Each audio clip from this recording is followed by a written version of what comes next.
60 या 58 के करीब चले जाते हैं। वहां तक सब कुछ ठीक था, लेकिन अब सांसदों का जाना कई सारे सवाल खड़ा कर रहा है। और आज का जो डिबेट है हाँ। वो ममता बनर्जी के बिखराव यानी उनकी पार्टी के बिखराव पे है। हाँ। तो क्या पार्टी के बिखराव से क्या ममता का भी बिखराव हो जाएगा? हम्म। जो ममता कभी स्ट्रीट फाइटर थी, जिसको कहते हैं कि सड़क पे लड़ने की क्षमता वाली महिला, क्या आज वह घुटने के बल बैठ गई है हम्म। या अभी भी फाइट करेगी? एक बड़ा सवाल है ये। तो प्रश्न ये उठता है कि आखिर ये काउंटिंग के बाद, यानी जो 18 मई के यानी कि बाद जो दृश्य उपस्थित हुआ है, ये आखिर क्यों हुआ है? क्या अचानक ऐसा हुआ है हम्म। या इसके इसकी पटकथा पहले से लिखी जा रही थी? हम्म। जैसा आपने अभी कहा कि उन्हीं सांसदों के हस्ताक्षर किया हुआ पत्र हम सबके बीच वायरल है। जी। तो लेकिन देखने वाली बात है कि उसमें जो सिग्नेचर है हाँ। वह शायद 18 मई का है। बिल्कुल ठीक। यानी कहने का अर्थ ये हुआ कि इसकी पटकथा पहले से लिखी जा चुकी थी। यानी इलेक्शन हुए यानी नहीं थे, रिजल्ट आया नहीं था, लेकिन कहानी शुरू हो गई थी। इसकी पटकथा पहले से लिखी जा चुकी थी, हम्म। क्योंकि डेट तो 18 मई का है। हम्म। और उसी अलग बात है कि उसमें से जो जो सांसद जुड़ते गए बाद में सिग्नेचर करते गए। हम्म। इसका मतलब ये हुआ कि पहले से भूचाल की तैयारी हो चुकी थी। एक किसी वक्त और एक किसी घटना का इंतजार करना बाकी था पार्टी में। और उसी पार्टी में उस घटना के बाद यानी जो काउंटिंग हुई, और हम्म। काउंटिंग में ये जो मतलब एक लैंडस्लाइड हुआ, हम्म। यानी बीजेपी की ओर पूरी तरह से जनता जनार्दन चली गई, और एक सूत्र से टीएमसी को पूरी तरह से इनकार कर दिया जनता ने। हम्म। तो इसके बाद जब जनता ने इनकार किया तो आपने देखा, हम लोग भी आप लोग भी चलाए इस चैनल में, हम्म। कि पहले तो एमएलए बागी हो गए। हम्म। पहले तो एमएलए बागी हो गए। अब एमएलए जब बागी हुए तो इनका मनोबल और बढ़ने लगा। यानी जो विरोधी तत्व है, लोग है, कि उनका मन जो है ये होने लगा कि यदि एमएलए कर सकता है तो क्या हम एमपी इस बगावत का झंडा नहीं उठा सकते? हम्म। तो उसी का परिणाम ये है कि आप जो चला रहे हैं कि 19 सांसदों का हस्ताक्षर किया हुआ पत्र जो हम सबके बीच वायरल है, हम्म। वहीं राज्यसभा में भी 3 जो सांसद है उनका इस्तीफा आ चुका है अब तक। वो भी एक एक दिन के ऐसे गैप के तो बाद। एक एक दिन के गैप के बाद, यानी हाँ। डेली कुछ ना कुछ आ रहा है। हम्म। यानी कई जानकार तो ये भी कहते हैं कि अभी तो सिर्फ ये 19 आए हुए हैं, 4 नाम और जुड़ जाएंगे उसमें। हम्म। यानी सिर्फ अभिषेक बनर्जी को छोड़ दीजिए और एक आध दो को और छोड़ दीजिए, जैसे जैसे कीर्ति आजाद अभी तक जो है ये कह रहे हैं कि मैं उनके साथ खड़ा हूं, शत्रुघ्न सिन्हा कह रहे हैं मैं उनके साथ खड़ा हूं। यानी गिने चुने लोग ही शायद उनके पीछे बच जाएंगे। बिल्कुल। तो आखिर ये स्थिति, जैसे आपने प्रश्न किया कि आखिर ये स्थिति आई कैसे, हाँ। क्यों आई ऐसा?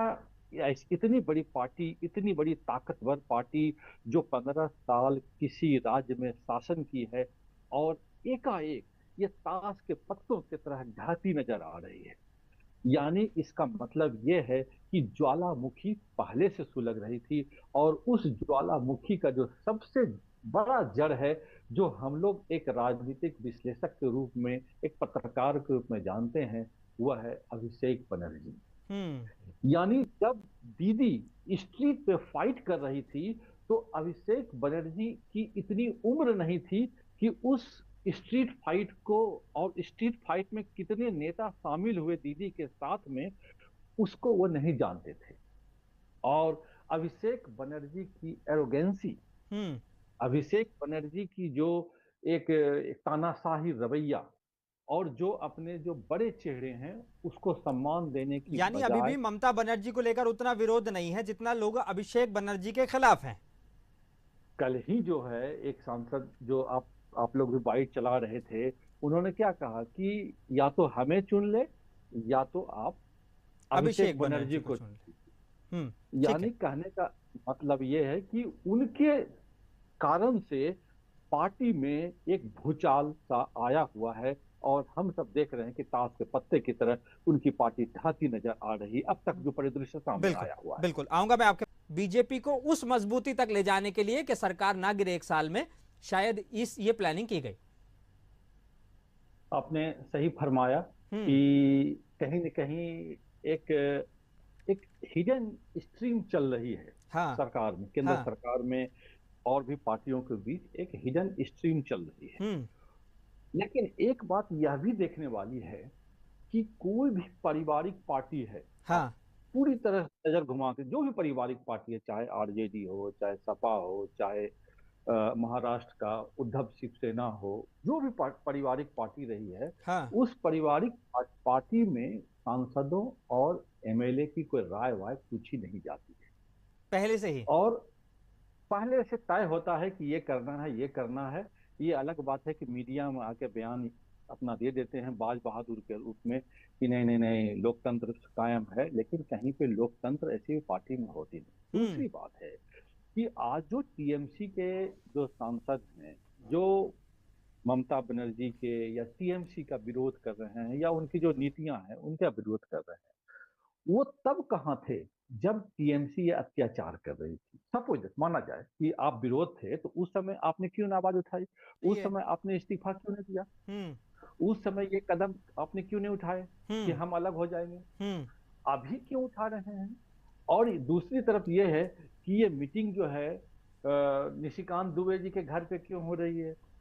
ये ये मीटिंग जो है भूपेंद्र यादव के घर पे क्यों हो रही है? हम्म। शुभेंदु अधिकारी गुलदस्ता लेके क्यों पहुंच रहे हैं? हम्म। तो कहीं न कहीं एक आप यदि ये पूरे घटनाक्रम के लिंक को एक दूसरे से जोड़ें, हम्म। तो आप पाएंगे कि जैसा कृति आजाद कहते हैं कि ऑपरेशन लोटस चल रहा है। हाँ। ऑपरेशन लोटस किया जा रहा है, यानी अपने जो केंद्र सरकार में जो ये दो बैसाखी है, यानी जदयू नीतीश कुमार और उधर बाबू हाँ। चंद्र बाबू, हाँ।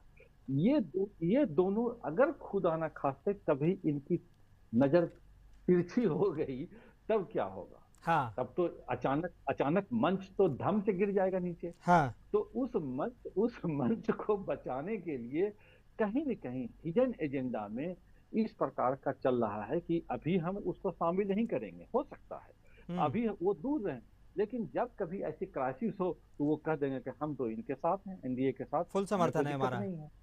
और वो भी अभी और कमाल दूसरा कमाल, और ये देखिए कि 19 सांसद तो एक तरह से लोकसभा में फुल सपोर्ट में आ गए।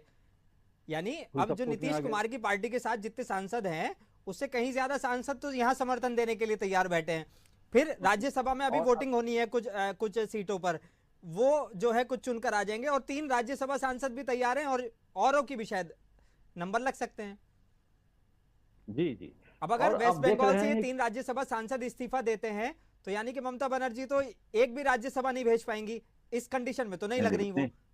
जी जी, इस कंडीशन में नहीं भेज पाएगी। और अब जान रहे हैं किसकी जीत होगी। वहीं बीच बीच में चलता है कि जो उद्धव ठाकरे के जो शिवसेना है, उसमें भी कहीं ना कहीं कुछ मतलब घुसपैठ की कोशिश हो रही है, वो भी एक अलग राह पकड़ सकते हैं। यानी आप देख रहे हैं कि केंद्र सरकार का ऐसा लगता है कि कई एक्सपर्ट मानते हैं कि केंद्र सरकार अपनी स्थिरता के लिए एक हाँ। बैकअप प्लान लेके चल रही है कि खुदा न खास्ते कभी कुछ हो जाए, तो सरकार के जो कामकाज है, ये जो स्मूथ फंक्शनिंग है, जो हमारा टारगेट है कि हम 5 साल चलाएंगे और नेक्स्ट इलेक्शन भी हम जीतेंगे, हम्म। उसमें कहीं व्यवधान नहीं आए।